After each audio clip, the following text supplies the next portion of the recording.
Hello, I'm Oliver Pickard and welcome to beautiful Limousin, France. This week I've been designing the chassis and suspension for my car and ordering all the things that I need. Unfortunately, in that process I've discovered that the pipe bender I have, the tubing bender I have, won't bend roll cage steel, so I've had to order a bigger pipe bender. I've also discovered that my tubing supplier and steel supplier is on holiday. So what was going to be the video of me starting to make my new chassis for my little Cox GTM ain't gonna happen, unfortunately. Whoops. So instead I'm going to do a super simple suspension video because I've been into the deep, dark, nerdy depths of suspension design and development over the last few months. Even before I knew I was getting my Cox GTM, I was designing the packaging and the chassis and all of those things, and I'm not going to go into that in a video because nobody wants to go into that. There will be people just falling asleep in front of their laptops because it's just I want you all to watch to the end of this video, but I don't want you all to just be asleep in front of your TVs and laptops because I'm sure you have things to do after this and it may just put you into a coma. So I'm not going to go that nerdy and that deep into the abyss of suspension design and string diagrams and all of that tosh. Instead, I'm going to keep it as basic and digestible and simple as possible, and I'm going to go into why you need suspension, what sort of springs there are, what sort of suspension designs there are, and what are the differences in those suspension designs. Okay? So, first things first, why do you need suspension? To show you this, I need a little car analogue. Unfortunately, I've been looking for the little dinky toy Atlas van that I own. The only model car I own is a little tiny dinky toy about this big, and it's of an Atlas van pickup. Unfortunately, I can't find it. I've had it since I was like 6 or something, but I can't find it. So I'm gonna have to make one. Back in a sec.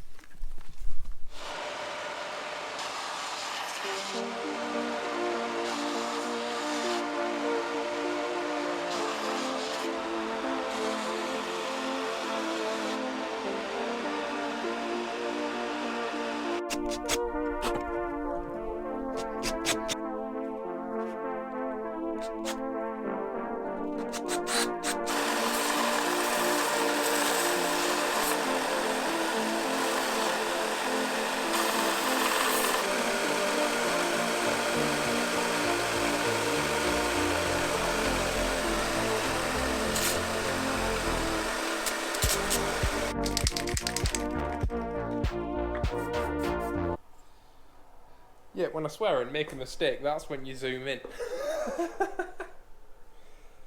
Blighter.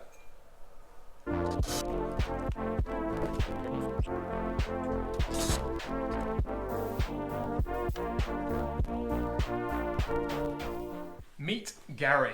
Gary is our van analogue, or vanalogue. And he's made out of 2 pieces of pine roofing lat, and he has 316 stainless steel wheels and headlights, and I painted him gold because I got carried away. But Gary, crucially, is level. So when I put Gary on the table, all his wheels are perfectly level and he is in perfect contact with our table. And in a perfect world, this is all we would need, because Gary has no suspension. He's a block of wood, right? But Gary, you can wiggle him and he doesn't go anywhere. And the reason is he is completely level. His wheels are level. But our world has bumps, and so I have these little washers. So I'm going to put Gary on a washer to simulate Gary driving over a bump. And Gary goes on a bump, and then all of a sudden he's not so level anymore. He's like a wonky table. And you can see that Gary's back wheel has come off the road completely. And either his back wheel comes off or his front wheel comes off. And the only weight is on the back wheel on the right side. And that's just one bump. We can also simulate Gary going over into a dip, right? So we've put some washers out, and we put 3 wheels on Why I didn't make Gary bigger, I don't know. I like small, cute things. Right, so we've put Gary on 3 washers, and you'll notice that Gary now falls in the hole. Gary falls down the dip because the 3 wheels were then jacked up. And because Gary's level, this wheel is not making any contact with the road. You can also put him on 2 washers, and it's the same as 1 washer, but even more exaggerated. And so what we actually want is, we want that when you do drive over a bump, so here's our bump, you want that when you drive over a bump, you don't have wheels coming off the floor, that your wheels stay in contact with the road. Because you can imagine, as you drive down the road, your car being bounced and bumped around like this as wheels fall in holes and other wheels are completely unweighted, and then this wheel then has to dig itself out of a bump because this wheel isn't actually in contact with the road. Obviously in a front-wheel drive car that's hazardous, but that's bad for steering, that's bad for braking, because in a perfect world you want all 4 wheels on the ground, because you need 2 wheels for steering and you need 2 wheels to push you along the road, and you need all 4 wheels for braking. So unfortunately, Gary, our little analogue van, is flawed majorly because it doesn't have suspension, unlike our modern cars, who can sail along a road as easily as Gary can sail along our sheet of paper. Thank you, Gary. So, suspension is vital in order to accelerate in a straight line, in order to brake in a straight line, in order to drive into corners and out of corners. It's vital for your safety, it's vital for your fuel economy, and it's also vital for the structural integrity of your vehicle, because if you didn't have suspension, then your car would literally shake itself apart and to utter destruction. You would have endless problems. In fact, many people who have racing style cars, or cars that they wish were racing cars, put super stiff suspension on, and they quickly find that all their interior like heater knobs and stuff fall off, and they lose all the fillings in the teeth, and the car brakes constantly. And the reason is that it's vibrating itself to absolute death because you need suspension. So how does suspension work? Why suspension, right? So if we take it to its extreme, on a perfectly smooth road, you could accelerate to 40 miles an hour, whatever that is, 60 kilometers an hour. You could lift off, and you wouldn't lose any speed other than aerodynamic drag, which is minimal, at 40. And you'd roll for ages and ages and ages, and your engine would be doing almost no revs. You'd get fantastic fuel economy, you'd maintain speed, and you'd be beautifully comfortable, and your car would be quiet, and it'd be lovely. But that's not the world we live in. And eventually, the undulations in the road and the friction generated by the road and all of those factors would act like speed bumps. That every tiny little stone, every dip in the road, every bump in the road, every undulation, even the coarseness of the road material itself slowly slows your car down. It's like running over tens of thousands of teeny tiny speed bumps a second, right? So in a perfect world, if we took that to the other extreme, where you've got big speed bumps like this, the perfect suspension would grip, and the wheels would follow the road like this, all the way up, down, up, down, up, down, and your car would just sail along smoothly above it. Now, obviously, suspension wasn't invented for cars. Suspension existed for hundreds of years before cars were even a thing, right? And obviously, suspension was fitted to horses. Well, not horses. Horses are pretty well suspended on the road. Horses don't need our help. But the carts that were pulled by horses had leaf spring suspension. They also had massive wheels. The reason why they had massive wheels was because the bigger your wheel is, the better it stays on top of the bumps. Because one of the issues that suspension has to cope with is not only hitting a bump, which is something that we think is... that's the first thing we all think of when we think of suspension, isn't it? You hit a a sleeping policeman or a speed bump, and your car absorbs that shock and then lets you carry on. But also dips in the road. We've put Gary on 3 washers, and you'll notice that Gary now falls in the hole. And dips in the road are as big of a deal as bumps, and your wheel needs to be able to either drop down in and come out of, or if it's a big enough wheel, it can just roll over the top of it. And that's why horses and carts, or not horses don't have wheels.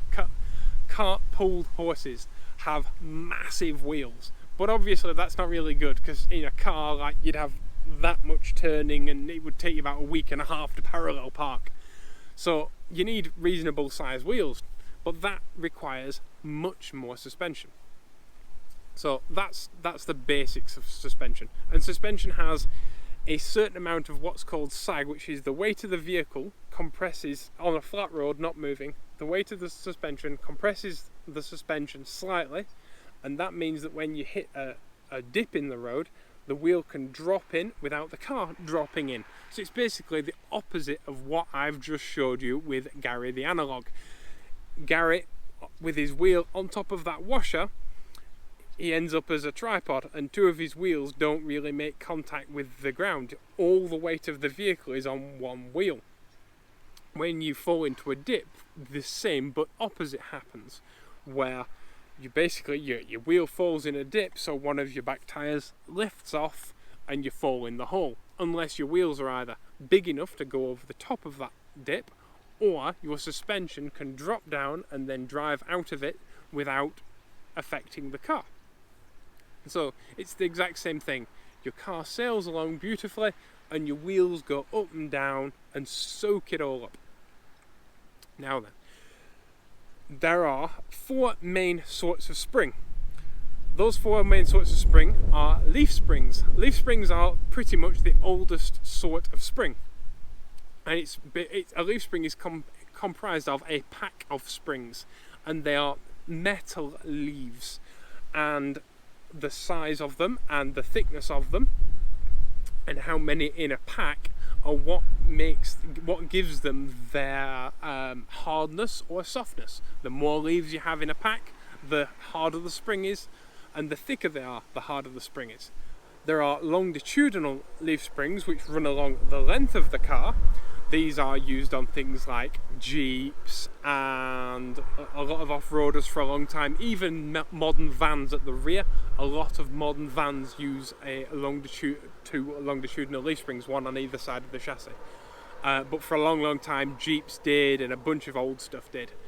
The other sort is a transverse leaf spring, and on a transverse leaf sprung car, you usually only have one.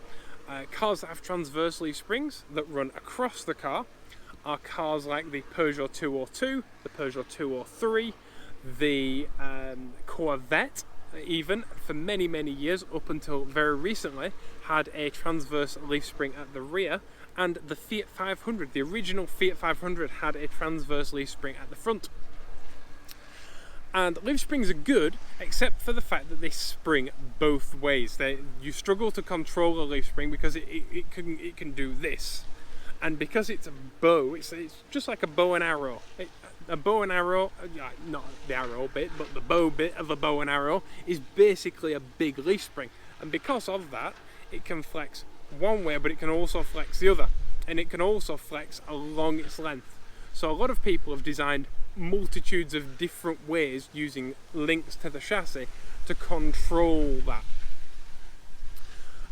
The other problem with a leaf sprung system, and this isn't in transverse leaf springs, but usually it is in some, such as a Model T or a Model A Ford, but mostly common in longitudinal leaf springs, is that they use a solid axle. So the wheel on one side of the car is directly connected to the wheel on the other side of the car. And so when you hit a bump with one wheel, it turns this wheel on its edge, basically, and that reduces grip, because not only does one wheel get affected, but the other wheel gets affected as well. So this will pull or push on the front of your car. And like I say, leaf springs, because both wheels are usually connected with leaf springs are a bit flobbery and wobbly, and solid axles have a lot of weight to them, so they can often, like, you turn into the corner and the big solid axle underneath your car that's just suspended, like in an old Jeep, that's just suspended by leaf springs, goes, oh, I don't want to be here, I'm going that way. And so you turn that way, and your suspension and your axles tries to go that way. So like I said, there's a bunch of people over the years that have invented things like a Wattsling and a Panhard bar and stuff like that in order to try and control that axle and trying to get those leaf springs under control. It's a very antiquated and old-fashioned way to suspend a car, but the benefit of it is it's incredibly simple, it's incredibly cheap to produce, and it can take several tons of weight, and it's incredibly reliable and dependable and maintenance free. That's the good thing about it, and uses very little rubber in its design. So you'll find it on horses, no, cart pulled horses going back, centuries now. The next sort is the coil spring. Now, a coil spring is exactly what it sounds like. It's a coil spring, and they work very well in compression like that, and so they are used on most modern sorts of suspension. 90% of cars are now coil sprung. The benefits of coil springs is that they only really spring one way, so they can't really try and turn themselves inside out like a leaf spring can, and they can take almost as much weight as a leaf spring. The problem is that they require numerous different mechanisms in order to make them work, because a spring on its own, like if you just clamped one end of a spring to the chassis and the other side of the spring to a driven wheel, there's no structure in that. It's basically like a slinky, and your slinky just goes all over the place, and it's a wonderful toy, but it's not great at holding your car up. A slinky is actually a pull spring, but most cars actually use what's called a push spring, which is a spring that has open loops to its spring and works in compression rather than extension. The next sort of spring is a torsion bar. Now, torsion bars are common on Citroën Traction Avance, Citroën H vans, Renault 4L, so a Quatrelle, or a Renault 4, early Renault 5s, not the Super 5, Renault 16s, Porsches forever used torsion bars at the front until the 1980s, so 356s, 911s all had torsion bars at the front. So did Beetles. The back of a Peugeot 206 GTI uses a torsion bar. Torsion bars are really cool. They are basically a tube spring. So it's a tube that is clamped at one end and then has your suspension at the other, and it's designed to twist, and it gets twisted and then it springs back, and it's twisted and it springs back. The great thing about torsion bars is they can be hidden in the chassis of the car. So in a car that doesn't have a lot of space for suspension, or in a place where you don't have room for a big coil spring, or you don't have room for big leaf springs, a torsion bar is fantastic for that. They're also brilliant off-road, and the wonderful thing about a torsion bar is they're adjustable. So like they're height adjustable, because you can just disconnect it, turn it, and then put it back on again. And it's also really easy to change your springs. You can undo your torsion bar, pull it out, and put a new tube in, and that's it. They're not used very much on modern cars, and the reason is they are much better in lightweight applications than they are heavy applications. You won't find many trucks and stuff like that with a torsion bar, although I'm not going to go into it in this video, but you may hear the words anti-roll bar or sway bar, as the Americans call it, in discussions about suspension. It's a bar that runs around and stops your car lolloping round in corners. But that is, in essence, a torsion bar. It is a bar that twists. The next sort of suspension is by far the most modern, and that doesn't mean it's the best, but it's the most modern invention, and that is the airbag, which is quite simply a bag full of air. It's a rubber tube, and there's a connection at both ends, and that's about it. And it's connected to an airline. And the wonderful thing about an airbag is that it's endlessly adjustable. So it's adjustable while you're driving down the road. So for example, a Range Rover has height adjustment, so it can be nice and soft and have low pressure in it and take bumps really, really easy. And then if you want to go sporty driving, it can firm it up, or it can blow the airbag up and make it hard. And so you can have hard springs when you want to do hard cornering, and then you can have nice soft floaty springs when you want to just waft down the road. Obviously, being made of rubber, they won't last anywhere near as long as the rest of the suspension in this video, but also they require a compressor to be on board the vehicle, either engine driven or electrically driven. And many cars such as Teslas, new Volvos, like a Volvo XC90, Range Rovers, new Land Rover Defenders, all use airbag suspension, and it's all computer controlled. So you've got multiple modes, you've got multiple ways of adjusting that endlessly adjustable spring rate, and it might even just do it automatically as you're wafting down the road. It may scan the road in front of you and adjust your suspension to optimum comfort / fuel efficiency as you go. But like I said, they don't last forever, and even though we've had airbags for a long time now on trucks, like big commercial trucks all use airbags as well, in fact. Because for that exact reason, you know, a truck driving in one direction can be empty and have no weight in it, and then a truck driving in the opposite direction, you know, on the way back from picking something up, can have 200 tons in it or something like that, and so it needs to be able to take that weight.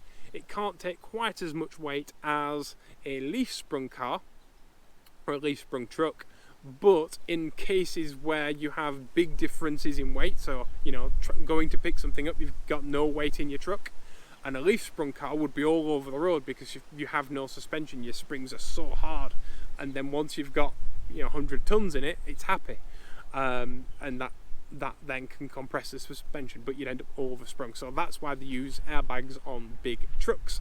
The other side of suspension is, of course, the shock absorber. And the shock absorber is basically a tube filled with gas and oil, and this is a hydraulic shock absorber. We don't really use lever arms, which is basically a spring that runs the other way, and they're terrible, or a clutch style shock absorber. They don't really exist anymore. They haven't existed since like the 60s, and so I'm not going to talk about those in this video. But a hydraulic shock absorber, a gas and air shock absorber, is a tube, and it has gas and oil in it, and it has a piston. And that piston has teeny tiny holes in it and maybe a valve. And when your car hits a bump, the spring compresses, and it compresses the shock absorber. And what the shock absorber does, the spring holds the car off the road, because springs left to their own devices will bounce around everywhere, and you don't want to pogo stick your way down the road. You want a nice planted smooth ride. You want your wheels to be pushing into that road and gripping. And so that when you turn into the corner, you know that when you press the brake, it's going to brake in a straight and smooth line, and you're going to have control. And then when you turn in, you're going to have control, and the weight difference, as the weight shifts, as the front pitches downwards and the back jacks up just slightly, you want to know that your shock absorbers are actually going to help to counteract that, along with the geometry of the suspension. That's what a shock absorber does. It controls the suspension of the car. All the spring does is hold the car off the road. So stiffer springs make your car jiggly and firm and hard, but it's actually the shock absorber itself that controls the actual ride of the car and the way in which the car grips. Now then, we also have a few different sorts of suspension design. Now, we've talked about solid axles and leaf springs, and basically, unless you're a truck or a van, like, nobody uses those anymore, so we can put those to one side. Let's talk about coil springs. Now, there are two main sorts of coil spring suspension. There is the double wishbone, and there is the MacPherson strut. Now, the way that a double wishbone works is, this is your chassis, this is your car end of your suspension, and you have two wishbones, which are shaped like the wishbone that you get out of the bum of a chicken. or double A arms as the Americans call them.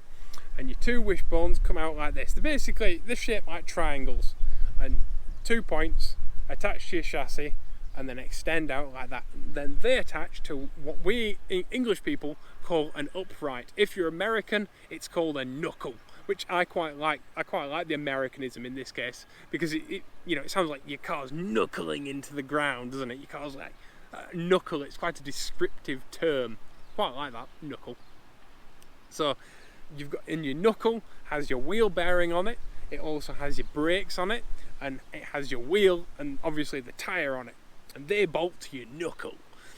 And so does one end of your shock absorber. The other end of your shock absorber bolts to your car. Now, there are certain sorts of double wishbone suspension called a multi-link. A multi-link is basically, rather than being wishbones like this, they are separate links and attached to, it's usually on the back of the car. It's the same thing, but instead of it being a triangle like this, it's more of a square. And BMW use it on the back of cars and stuff like that, and it's an easier packaged form of double wishbone suspension. It tends to have a third link as well, which allows you to adjust the back wheels like this. But for this video, it's all double wishbone because it basically works in the same manner. And your double wishbone suspension, so one side of your shock is mounted to your car, one side of your shock is mounted to the knuckle or the upright. And you've either got a spring on the wishbone, on the bottom wishbone that's attached to your car above, or on the actual shock absorber itself. That is called a coilover, or a coilover shock. Basically, the coil is over the top of the shock absorber. These are lighter and a more usually expensive form of suspension, but the main effect is that they are lighter and they tend to be better designed with more adjustment and stuff like that. But it doesn't mean that they're necessarily needed. It depends on the car. So some have a separate spring, some the spring is on the shock. But the way it works is you've got two wishbones, one at the top, one at the bottom. And that holds it nice and stiff, because your tubes can be super skinny with this design. And because they are working in extension, so because they're being pulled, or because they're working in compression, they're being pushed. That's how tubes are strongest. Your wishbones. Some wishbones are cast on production cars because it makes it cheaper, and in that case they're a bit thicker. But they work in exactly the same way. And the wonderful thing about double wishbone suspension is that when your car hits a bump, the hub is maintained parallel to the chassis and goes up and down in a beautiful arc. You can also use a shorter top wishbone, and so the car gains what's called camber as you turn into a corner, which means as the body rolls, cue 2CV rolling round a corner, it actually rolls onto the tyre rather than the tyre being pulled under and the wheel kind of being pulled under because of all the rubber in the suspension that's there to help take away a lot of the vibration harshness. So it's a simpler form of suspension, but it still is, the rubber bushes in your suspension are still suspension in themselves. But it stops the wheel from kind of being pulled under the car and the car from rolling over the top of the wheel. Having the wheel, as it drives into a corner, it kind of kinks out at the bottom like this, and so the car then rolls on top of a tyre that is parallel to the road. So as you go through turns, double wishbone suspension holds the tyre contact patch flat to the road and gives you the best possible handling. This little rig, believe it or not, is designed to show you the range of motion of a double wishbone suspension. This is your chassis side, that's why it says chassis, and these two pieces of pink string are your wishbones. And this old piece of brass yacht rigging is your knuckle, or your upright. And the purple Crayola, other crayons are available, crayon is designed to show you the center point of your knuckle, or upright. So you're basically looking at the suspension kind of head on, and the pencil is where Gary's screw would be, and obviously the wood is where Gary's wood would be. Thank you, Gary. So you're looking at the suspension head on. And this is to show you the range of motion and the way that these two wishbones, shut up sparrows, the range of motion allowed to you by your wishbones. Now, wishbones are usually pretty horizontal to the ground. And when your car hits a bump, it arcs like that. Now, obviously, I'm exaggerating this slightly, but my wishbones are very short. They're much shorter than any wishbones you'll find on most cars. But still, you can see that it's a nice, smooth, predictable arc. Now, this shows pretty perfectly. If these links were longer, which I should have really made them longer, but you would get a much better diagonal axle path. But you can see that as the car goes into a corner, rather than the car rolling onto the wheel and the wheel tucking under with the car, the wheel rolls onto the car and the tyre kinks out. The wheel kinks out, and that keeps the tyre in contact with the road. If that makes any sense at all. Because don't forget, the car rolls differently than the wheels move. So the car rolls onto the wheels as the suspension travels up, and that tips the tyre onto the road and keeps it level on the road. What are the downsides to double wishbone suspension? By the way, Formula 1 cars use double wishbone suspension. That's how good it is. What are the downsides? Well, it takes up a lot of room. And so a lot of cars that have transversely mounted engines don't have double wishbone suspension, although some do, such as some Honda Civics and Integras do have a fancily designed form of double wishbone suspension. So does the new Alpine and stuff.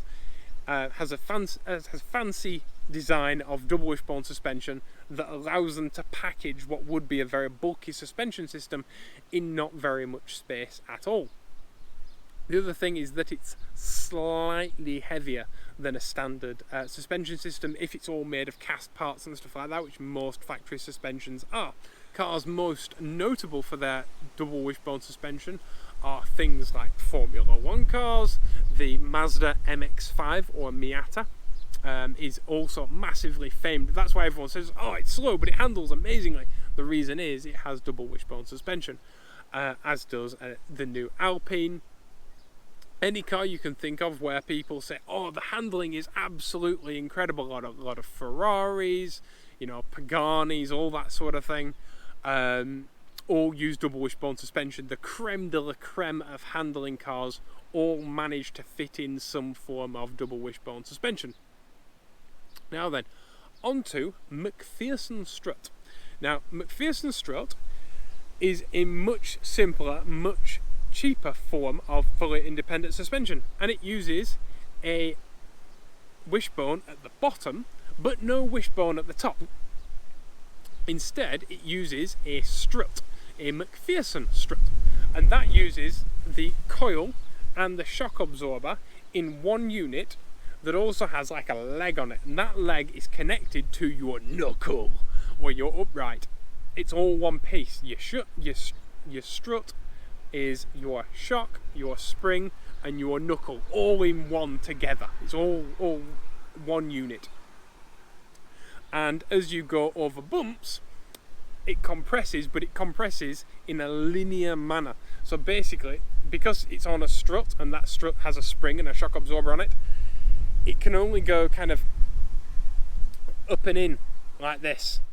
This is how I'm going to show you the axle path of MacPherson strut suspension. We have our chassis, yet again, and we have our lower wishbone, played by our pink string.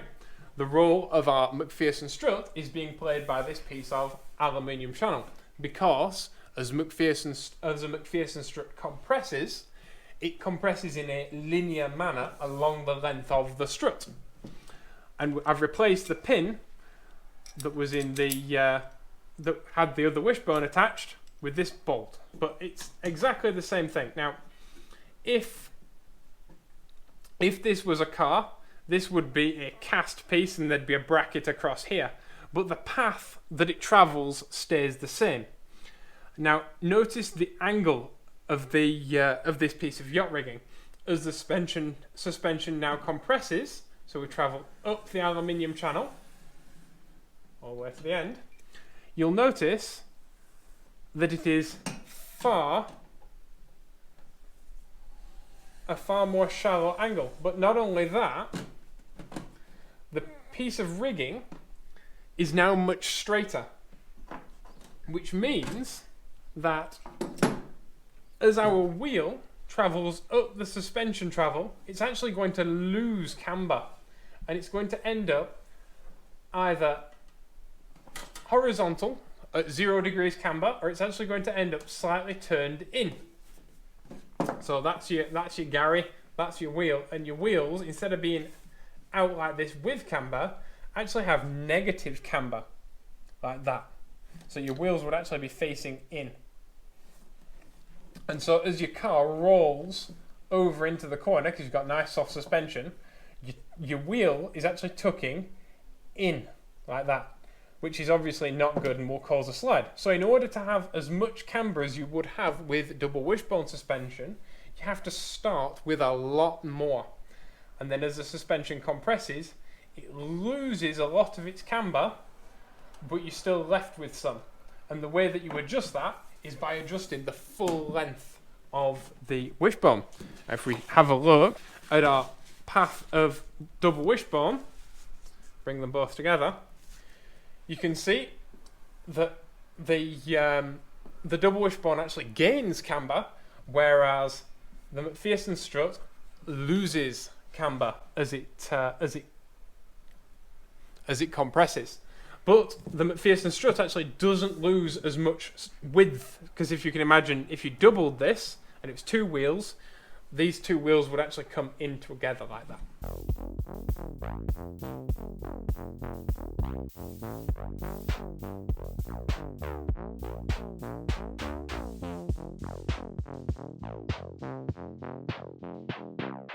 Now, the problem with MacPherson strut, one of the downsides is that it can only move on that linear path afforded to it by the strut itself.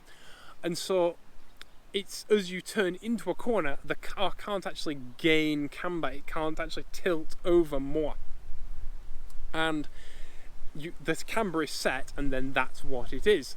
The problem with that is that many MacPherson strut suspensions go up straight and then gain camber and then go up straight again. It's a very odd form of motion. One of the most famous cars that was a mega performance car and a mega racing car that had MacPherson strut suspension was the Lancia Stratos. Now the Lancia Stratos had MacPherson strut at the rear, which is quite unusual for a mid-engine car. And it's one of the things that gave it its famously twitchy characteristics, because it's not, MacPherson strut isn't so bad as long as you don't have loads of suspension travel. But one of the problems with the Stratos was that as you hit a bump, the suspension goes up, then it goes in, and then it goes up again. And so if you can imagine both wheels hitting a bump together and doing that, both wheels go up, then they go in, and then they go up again.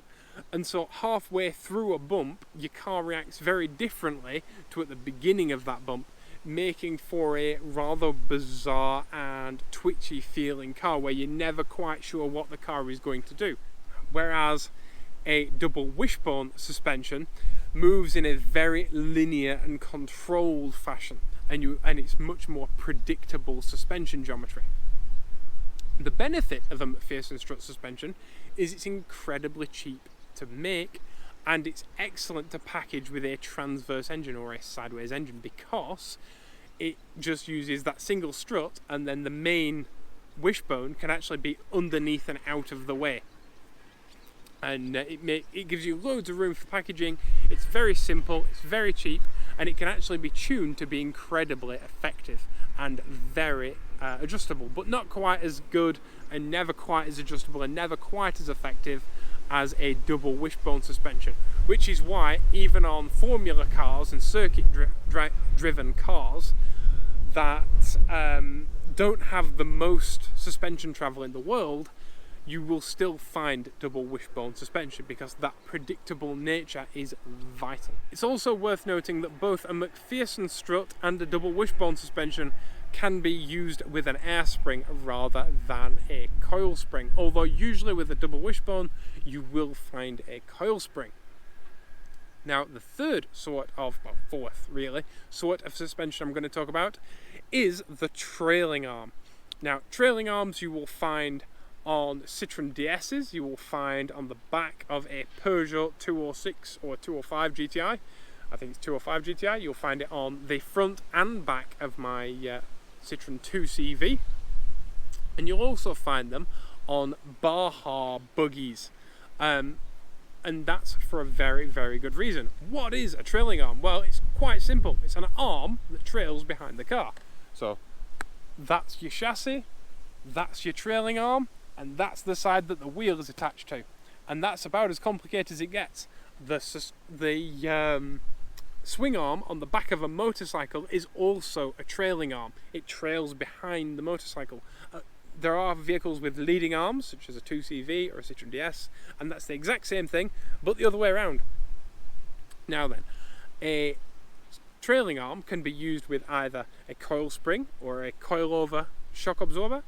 It can be used with a torsion bar, or it can also be used, in the case of a Citroen DS, with a weird oleo-pneumatic strut thing which uses compressed air and elastic oil and all sort, well, compressed gas, not air, and like I say, hydroelastic oil called LHM and all sorts of weirdness. But that's only really a DS, an MX, a CX, and C6. So other than big Citroen saloons, not much else uses that. Oh, and some Rolls Royces, but other than that, other than those loads of cars, nothing else uses that oleo pneumatic suspension. Which is, there could be a whole video devoted to that suspension, so I'm going to leave that out of this one. Basically, arm trails behind car. Why is it so cool? Why does it work so well, and why do so many cars use a trailing arm? A trailing arm usually faces down a little bit. It's not quite level like that. It's usually down, and when the car hits a bump, it gets pushed upwards. And as it gets pushed upwards, if you measure from here to here, like here to there, and then you measure it when it hits a bump, it's actually longer. So when the car hits a bump and the wheel gets pushed upwards, it actually lengthens the wheelbase of the car, which makes for an incredibly stable vehicle. So when, in my 2CV, when you chuck it into a corner and the car hits a bump, the wheelbase of the car, the distance between the two wheels, gets longer, and that creates for an incredibly stable riding vehicle. And in a Baja buggy, as you can imagine, where you've got like big drops and sand dunes and stuff like that, that inherent stability of hitting a bump and your vehicle getting longer and more stable rather than shorter and twitchier is a wonderful, wonderful thing. Another downside to MacPherson strut and double wishbone suspensions is that when your wheel hits a bump, it travels upwards and slightly inwards. And that's kind of an issue, because if you can imagine going over big undulations and both of the wheels on both of sides of the car actually get knocked upwards like this, so your car becomes narrower under compression. So when you hit a big bump, your car gets narrower.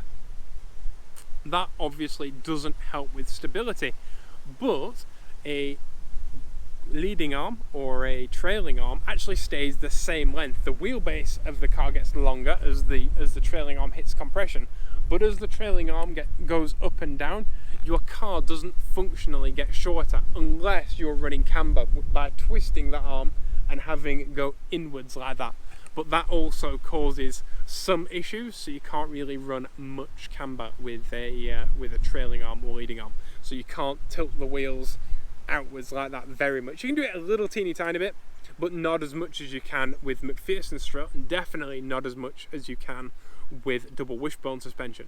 And tyres these days are designed to run more camber than ever, because a lot of cars are very heavy, and so there's a lot of rolling mass entering a corner.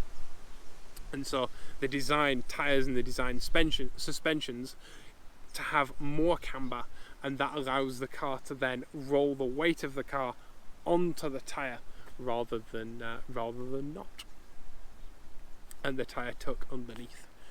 So that is about it for suspension. That was an epic few minutes, wasn't it? Thank you all for watching. If you have any comments or questions about suspensions, have you noticed that I haven't told you what sort of suspension I'm running on the GTM? If you've got any comments or questions, please leave your comments and questions down in the comment section below. Please be awesome to each other, and I'll see you all in the next video. Bye bye. Thank you, Gary. Welcome. It's possible I may have gone slightly crazy on lockdown. I think you have as well.